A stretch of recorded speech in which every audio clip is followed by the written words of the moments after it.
Good morning, students. Myself, Dr. Harshita Rathod, assistant professor psychology.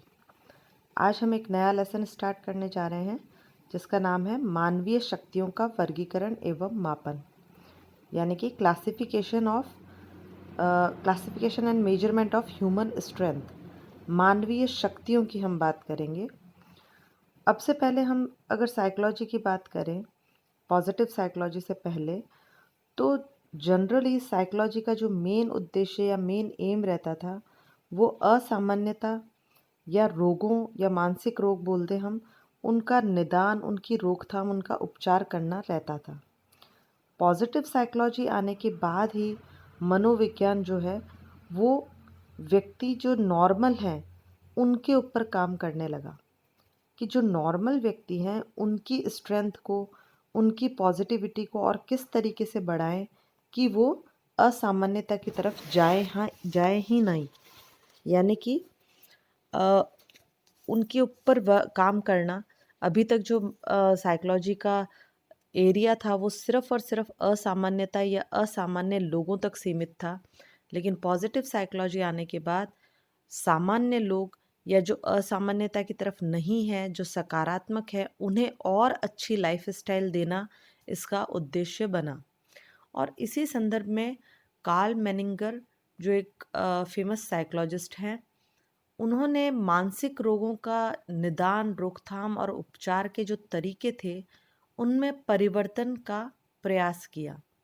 क्योंकि इससे पहले जितने भी मानसिक रोगों की निदान, रोकथाम, उपचार किए जाते थे वो बेसिकली उनके आसपास के वातावरण, परिस्थितियों को बदलकर और उनकी मानसिक अवस्था को, जो स्टेट ऑफ माइंड है, उसे चेंज करके किए जाते थे। लेकिन मेनिंगर ने सबसे पहले ये चीज़ बताई कि बजाय व्यक्ति के स्टेट और कंडीशन को चेंज करने के, क्यों ना व्यक्ति के लाइफ प्रोसेस को ही चेंज किया जाए।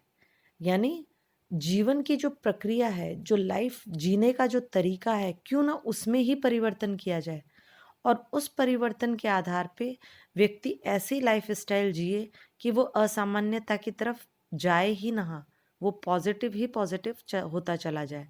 तो इसीलिए उन्होंने कहा जीवन मूल प्रवृत्ति के अतिश्रेष्ठ अभिव्यक्ति को उन्होंने विशेष रूप से ध्यान दिया। यानी कि जो लाइफ इंस्टिंक्ट है उस लाइफ इंस्टिंक्ट को मैक्सिमम किस तरीके से बढ़ा दिया जाए।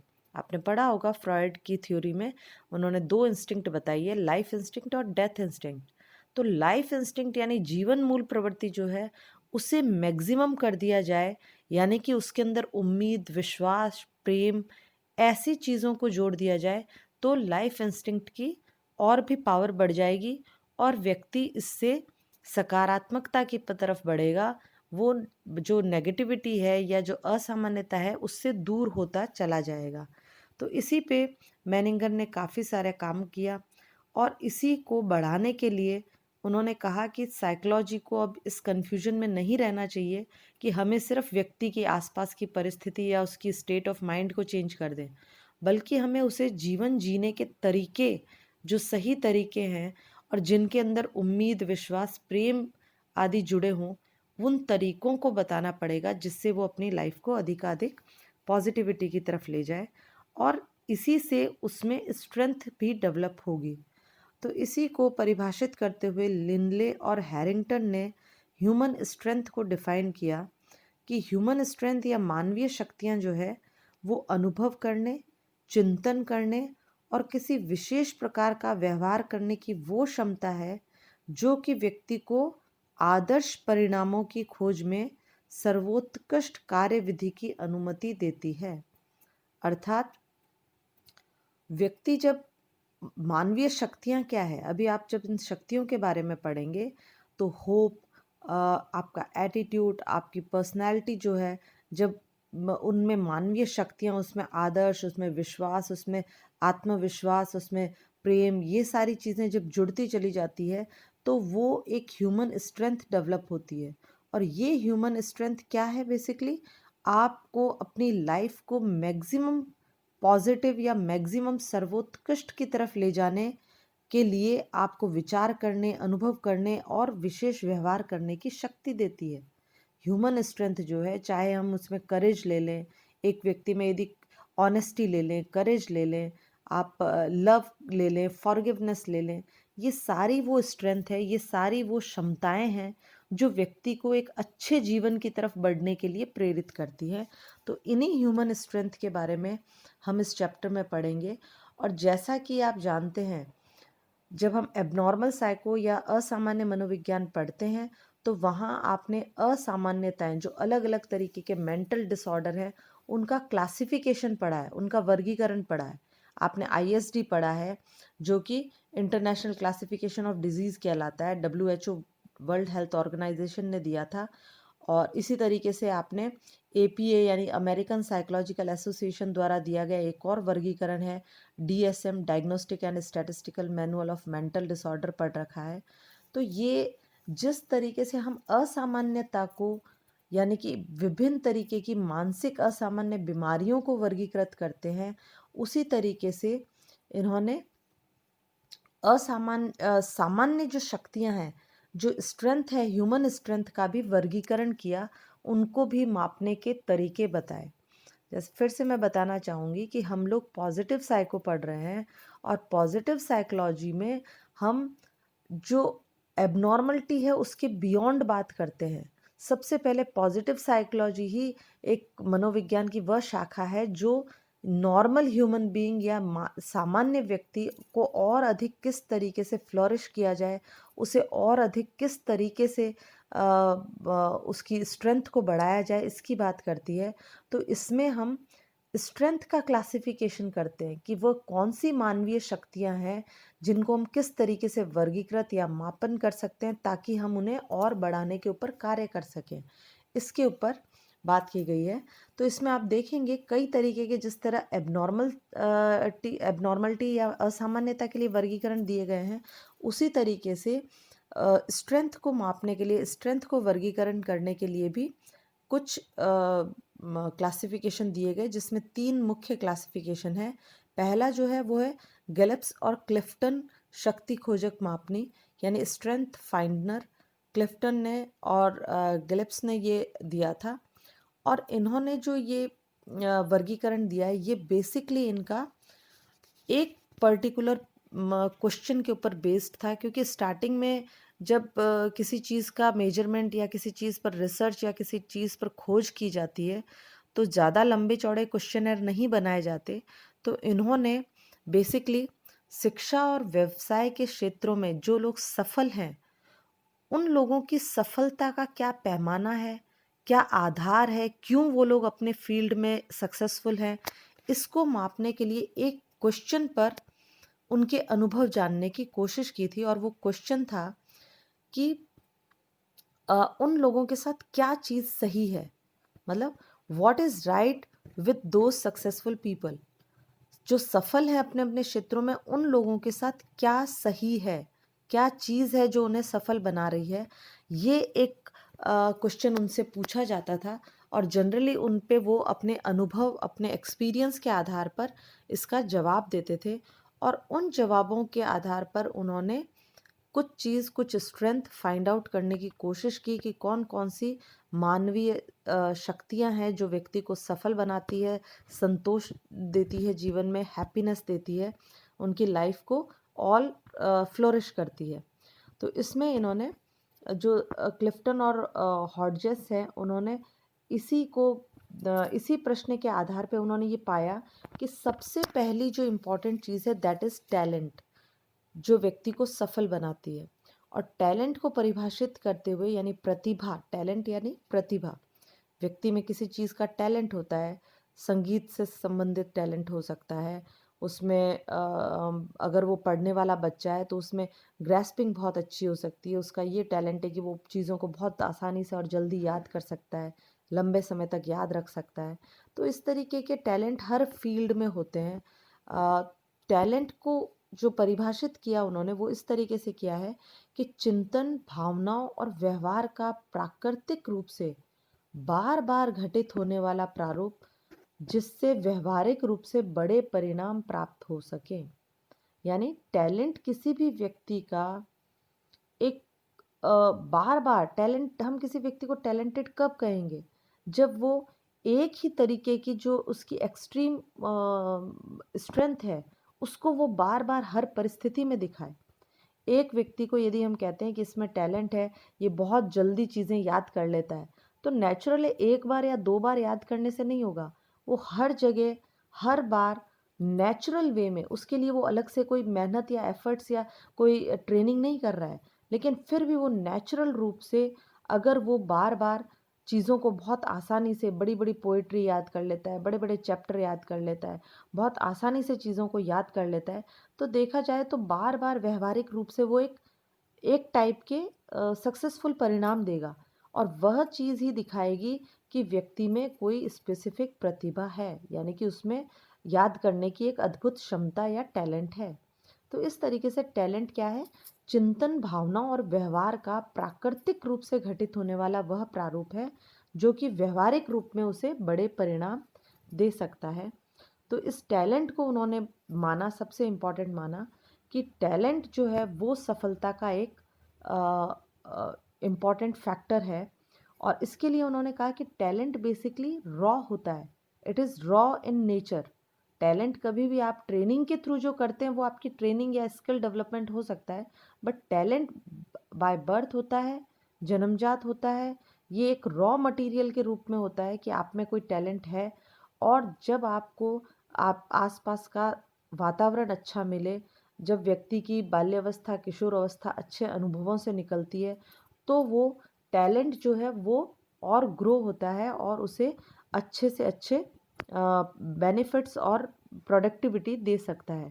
तो इस तरीके से क्लिफ्टन ने कहा कि मानवीय शक्तियों को प्रतिभाओं का विस्तार कहा, यानी कि strength is as extension of talent. यानी कि जो हम शक्तियों की बात कर रहे हैं, अभी जो मैंने आपको बताया कि स्ट्रेंथ क्या है या स्ट्रेंथ का हम वर्गीकरण करेंगे, तो बेसिकली क्लिफ्टन ने बताया कि स्ट्रेंथ क्या है? स्ट्रेंथ टैलेंट का ही एक एक्सटेंड फॉर्म है। यानी कि जो व्यक्ति में टैलेंट है, उसी वो ही जब विस्तारित रूप लेता है तो वो स्ट्रेंथ में बन जाता है, वो शक्ति में बदल जाता है, व्यक्ति की शक्ति कहलाता है वो। आप देख सकते हैं किसी भी व्यक्ति का टैलेंट, चाहे वो अभी मैंने बताया कि लर्न करने का ही है कि वो बहुत आसानी से चीज़ें याद रख लेता है। तो जब इसकी एक्सटेंडेड फॉर्म हो जाएगी, जब ये बहुत अधिक विस्तृत रूप में आ जाएगा, तो ये व्यक्ति की शक्ति बन जाएगा। इसे हर काम में हेल्प मिलेगी अपनी इस टैलेंट की वजह से, इस स्ट्रेंथ की वजह से। तो इस तरीके से उन्होंने पहली चीज़ ये बताई कि सफलता के लिए जो आवश्यक है वो टैलेंट है, और टैलेंट ही बेसिकली इस टैलेंट का जो एक्सटेंडेड फॉर्म है वही बेसिकली स्ट्रेंथ कहलाता है। दूसरा, क्लिफ्टन ने कहा कि सफलता को व्यक्तिगत प्रतिभाओं, क्षमताओं और विश्लेषक बुद्धि के साथ अत्यधिक निकट रूप से संबंधित माना। यानी उन्होंने कहा कि जो टैलेंट है, किसी भी व्यक्ति का जो पर्सनल टैलेंट है, वो उसकी स्ट्रेंथ और उसकी एनालिटिकल इंटेलिजेंस से बहुत अच्छे से कनेक्टेड होता है। यदि केवल किसी व्यक्ति में प्रतिभा है और वो प्रतिभा को विस्तृत न कर पाए, वो उस प्रतिभा में एनालिटिकल इंटेलिजेंस, यानी कि जो एक बेसिक इंटेलिजेंस है, जो विश्लेषणात्मक बुद्धि है, उसको अगर न जोड़ पाए, तो फिर वो सफलता नहीं मिलती। आप देख सकते हैं कि ग्रामीण परिवेश के कई बच्चे टैलेंटेड होते हैं, लेकिन उनके टैलेंट को सही दिशा नहीं मिल पाती जब वो अपने टैलेंट को विस्तारित नहीं कर पाते, यानी टैलेंट को बढ़ाने के लिए उन्हें कोई स्पेस नहीं मिलता। वो टैलेंट को एनालिटिकली सोच नहीं पाते कि मुझ में ये क्षमता है और इसका मैं किस तरीके से उपयोग करूं। एनालिटिक सोचने का मतलब क्या होगा? एनालिटिक इंटेलिजेंस का मतलब क्या है? आप अपनी क्षमताओं को, आप अपने टैलेंट को पहचानें और उस टैलेंट का विभिन्न स्थानों पर, विभिन्न परिस्थितियों में उपयोग करें। तो ये आपको बुद्धि से मिलेगा। जब आप ये कर पाएंगे, तभी आप सफल हो पाएंगे। तो ये भी इन्होंने दो जो चीज़ें इम्पॉर्टेंट अपने क्वेश्चन जो मैंने बताया कि व्यक्ति, सफल व्यक्तियों में वो क्या चीज़ है जो उन्हें सफल बनाती है, तो उस का जब एक्सपीरियंस के आधार पे उन्होंने इसका उनके अनुभव जन्य उत्तरों के आधार पे जब निकाला, उसका कंक्लूजन निकाला, तो ये दो कंक्लूजन निकल के आए कि पहला इम्पॉर्टेंट चीज़ है टैलेंट, जो कि स्ट्रेंथ का एक्सटेंडेड फॉर्म है, सॉरी एक्सटेंडेड फॉर्म ही स्ट्रेंथ कहलाती है, टैलेंट का एक्सटेंडेड फॉर्म। और दूसरा है कि व्यक्ति में अपनी स्ट्रेंथ और विश्लेषणात्मक बुद्धि जो है वो इन प्रतिभाओं से जब जुड़ जाती है तो वो उसे सफल बनाती है। तो इस तरीके से उन्होंने ये इम्पॉर्टेंट चीज़ निकाली और उन्होंने बेसिकली जब अपने प्रयोग आरंभ किए इस पे स्ट्रेंथ के ऊपर, तो उन्होंने अर्ध संरचनात्मक साक्षात्कार लिए लोगों के, यानी सेमी स्ट्रक्चर्ड इंटरव्यूज़ लिए। उन इंटरव्यूज़ के बेसिस पे ये विभिन्न तरीके की स्ट्रेंथ को जानने की कोशिश की कि लोगों में कौन-कौन सी शक्तियाँ हैं जो उन्हें लाइफ में सक्सेसफुल बनाती है। फिर धीरे-धीरे उनका 1999 में सबसे पहला ऑनलाइन संस्करण जो कि नेट पे उपलब्ध है, वो क्लिफ्टन शक्ति खोजक विषय वस्तु के नाम से, क्लिफ्टन स्ट्रेंथ फाइंडर कंटेंट के नाम से ऑनलाइन मेजरमेंट एक उन्होंने शुरू किया, जिस पे ऑनलाइन उन्होंने कई सारे क्वेश्चंस उसमें रखे। लगभग स्टार्टिंग में उसमें 5000 के आसपास क्वेश्चंस थे, यानी स्टेटमेंट्स थे जिन पे व्यक्ति को आंसर देना था, और उनके बेसिस पे उन्होंने एक डेटा निकाला और कई तरीके की स्ट्रेंथ उनको उसको कंक्लूड करके उन्होंने स्ट्रेंथ बताई। स्टार्टिंग में उन्होंने अपने जो क्वेश्चंस थे वो 35 विषय वस्तु जो हैं, 35 विषय वस्तु कंटेंट से रिलेटेड रखी, और उससे रिलेटेड उन्होंने जो वर्ड पेयर्स होते हैं उनको उन्होंने यूज़ लिया था। 180 वर्ड पेयर्स थे उनके पास, पद युग्म, और उनके बेसिस पे उन्होंने 35 कंटेंट्स या 35 स्ट्रेंथ के बारे में बात की थी। उससे रिलेटेड क्वेश्चंस उन्होंने रखे थे, स्टेटमेंट्स रखे थे, और जो उसका वर्तमान स्वरूप है उसमें 35 की जगह 34 विषय वस्तु हो गई है, और कुछ एक उसमें परिवर्तन भी कर दिए गए हैं। लेकिन बेसिक जो था उनका 180 वर्ड पेयर्स जो हैं वो स्टिल वही हैं, और अभी भी ये ऑनलाइन पे उपलब्ध है। तो इसके आधार पे ये जो ऑनलाइन उनका इन्होंने जो रिसर्च किया, जो ऑनलाइन उन्होंने क्वेश्चनर्स भरवाए, उसके आधार पे उन्होंने 34 स्ट्रेंथ की ये बात करते हैं क्लिफ्टन, और इन्होंने 34 तरीके की शक्तियाँ बताई, ह्यूमन स्ट्रेंथ बताई जो व्यक्ति को सफलता दिलाती है। ये सारी की सारी स्ट्रेंथ यहाँ पे है। इनमें ज़्यादा मैं आपको एक्सप्लेन नहीं करूँगी, बहुत सिंपल सी चीज़ें हैं जो आप इजीली समझ सकते हैं। जैसे मैं कुछ एक की बात करूँ, उपलब्धि धारक, यानी कि व्यक्ति जो कि उपलब्धियाँ या अचीवमेंट गेन करने में बहुत सक्षम होते हैं, वे लोग सफलता प्राप्त करते हैं। सक्रिय, जो एक्टिव होते हैं, एक्टिवेटर होते हैं, हर चीज़ को एक्टिवनेस के साथ कार्य करते हैं, ये व्यक्ति सफल होते हैं। अनुकूलता, एडेप्टेबिलिटी, ये व्यक्ति को सफलता दिलाती है। अनुकूलता यानी किसी भी परिस्थिति में अपने आप को ढाल लेने की जो क्षमता है, वो व्यक्ति को सफलता दिलाती है। एनालिटिकल, ये मैं आपको बता ही चुकी हूँ। एनालिटिकल का मतलब है विश्लेषण, अपनी चीज़ों को, अपनी क्षमताओं को, अपनी कमियों का विश्लेषण करना और उनका उपयोग करना, कि किस तरीके से आप अपनी जो अच्छी चीज़ें उन्हें उपयोग कर सकते हैं, जो कमियां हैं उन्हें दूर कर सकते हैं। अरेंजर, अच्छे व्यवस्थापक, मैनेज करना, चीज़ों को अरेंज करना। बिलीव्स, किन चीज़ों में आप विश्वास रखते हैं, यानी आपके वैल्यूज़ क्या हैं, आपके लाइफ के एथिक्स क्या हैं, ये भी बहुत इंपॉर्टेंट रोल प्ले करते हैं। जिन लोगों के वैल्यूज़ या एथिक्स सोशल नॉर्म्स के अकॉर्डिंग नहीं होते, वो जनरली सफलता प्राप्त करने में सक्सेस नहीं हो पाते हैं। इसके अलावा कमांड, यानी कि अपने आप को किन परिस्थितियों में किस तरीके की कमांड देना है। कम्युनिकेशन, कंपटीशन, कंटेंटनेस, कंसिस्टेंसी, निरंतरता, निरंतर आप अपने व्यवहार को करते रहें। एक काम को अगर आप व्यक्ति करना स्टार्ट करे, बीच में छोड़ दे, फिर दूसरा करे, फिर छोड़ दे, तो अगर कंसिस्टेंसी नहीं है तो सफलता नहीं मिलती। इसी तरीके से कंटेक्स्ट, किस कंटेक्स्ट में आप काम करते हैं वो बहुत इंपॉर्टेंट है। यदि व्यक्ति वर्तमान को लेकर चलता है तो वो ज़्यादा है। यदि व्यक्ति बहुत ज़्यादा फ्यूचरिस्टिक हो जाएगा और इस भविष्य में सफल होऊंगा नहीं होऊंगा, तो वो अभी से टेंशन में आके और अपना काम खराब कर लेगा। या पास्ट में रहेगा, मैं तो पहले फेल हो गया था, मैं कुछ नहीं कर सकता, लाइफ में नहीं है, तो रिग्रेट में रहेगा, तब भी फेलियर मिलेगा। लेकिन जो व्यक्ति वर्तमान में जीता है वो ही आगे सफल होता है। इसके अलावा सुविचारित, विकासक, ये सब आप पढ़ेंगे। डिसिप्लिन्ड होना, परानुभूति, एम्पैथी होना, फोकस्ड होना अपने कार्यों के प्रति, फ्यूचरिस्टिक होना, हार्मनी होना, आपके कार्यों में एक सिंकनेस होनी चाहिए, आपके कार्यों में एक समानता सी होनी चाहिए, एक हार्मनी होनी चाहिए। ये नहीं कि तितर बितर हो रहा है आपका काम, ऐसे व्यक्ति सफल नहीं होते। इसके अलावा आइडिएशन, इंक्लूडर, समावेशक, चीज़ों को जोड़ने वाले, चीज़ों को इंक्लूड करने वाले, वो सफलता प्राप्त करते हैं। व्यक्तिगतता, इंडिविजुअलाइजेशन, यानी आपको अपनी क्षमताओं पे विश्वास होना चाहिए, आपको अपनी व्यक्तिगतता पे विश्वास होना चाहिए।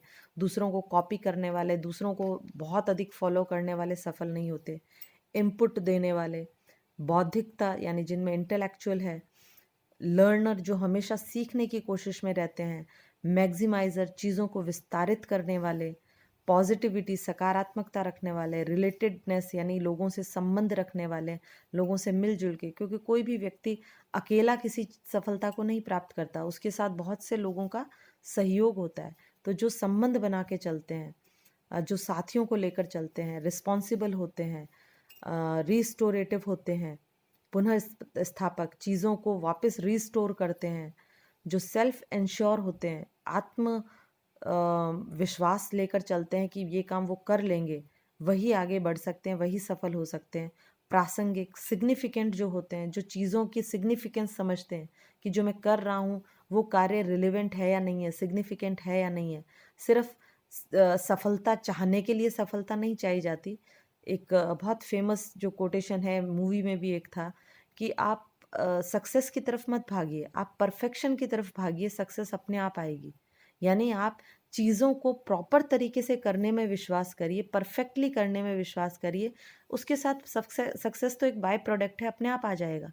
सिर्फ आप ये कि मैं सक्सेस हो जाऊँ येन केन प्रकेरेण, तो वो वहाँ पे सफलता नहीं मिलती। तो उसकी रिलेवेंस भी बहुत ज़रूरी है, स्ट्रेटेजी आप में होनी चाहिए, और इसके अलावा दूसरों पर विजय प्राप्त करना।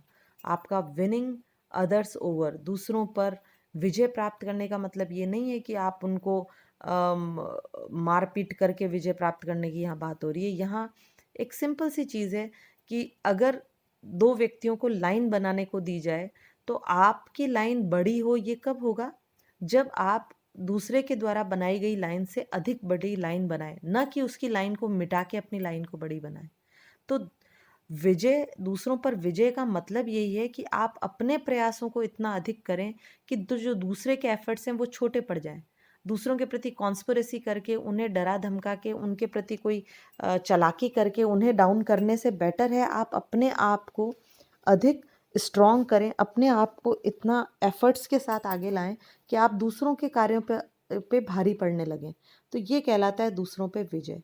तो इस तरीके से उन्होंने ये 34 स्ट्रेंथ बताई, जो कि ह्यूमन में रहती है, और उन्होंने इनको बताया कि इससे व्यक्ति सफलता प्राप्त करता है, और यदि व्यक्ति इन चीज़ों को अपनाए तो वो लाइफ में अधिकाधिक सक्सेस हो सकता है।